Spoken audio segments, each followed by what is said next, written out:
consequences of this ineptitude reached a new low on its Senate floor yesterday.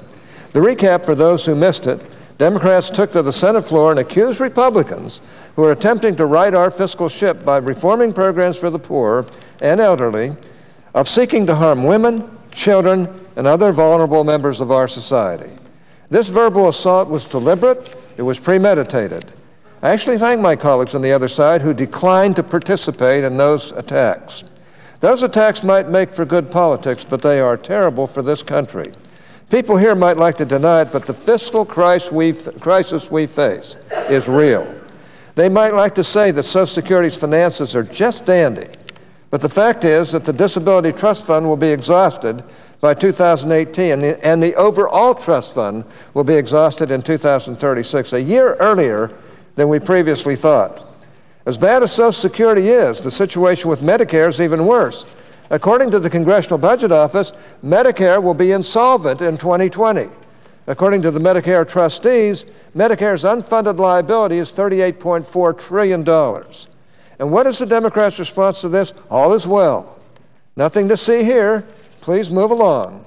This is what the Democratic candidate in New York's special election had to say about her opponent's claim that reforms to Medicare were necessary to restore the solvency of this program. Quote, "That's simply a scare tactic to tell our seniors that there will be nothing for them. That's not the truth," unquote. Republicans are trying to scare seniors? That's rich. A liberal surrogate for the Democrats is currently running an advertisement that shows House Budget Committee Chairman Paul Ryan pushing an old woman in a wheelchair off a cliff. Talk about a new low. The head of the Democratic National Committee, fresh from lecturing conservatives about civility in politics, described the House budget as a tornado through nursing homes. Yesterday, we were treated to claims on the Senate floor that stopped short of these attacks, but not that far short. Yet it is Republicans that are trying to scare seniors? Give me a break. Still, as bad as yesterday's display was, I ended my day positive about the future. Last night, I attended a dinner celebrating the centennial of President Ronald Reagan's birth. And at that dinner, I had the honor of introducing Lech Walesa, the former president of Poland, who helped to roll back the Iron Curtain and liberate a continent. When Ronald Reagan became president, the Soviets were on the march. It was not a foregone conclusion that communism would wind up in the ash heap of history. And when Lech Walesa mounted the fence at the Gdansk shipyards, the only thing that he could be certain of was prosecution by communist authorities. But Reagan and Walesa understood something. They understood that communism was a lie played out on the world historical stage. And to borrow from Shakespeare, Reagan and Walesa understood that the truth will out.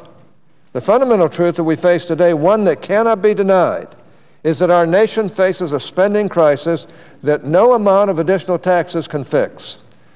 So let's talk about this budget process in a serious way. Unfortunately, doing so will not reflect well on this chamber.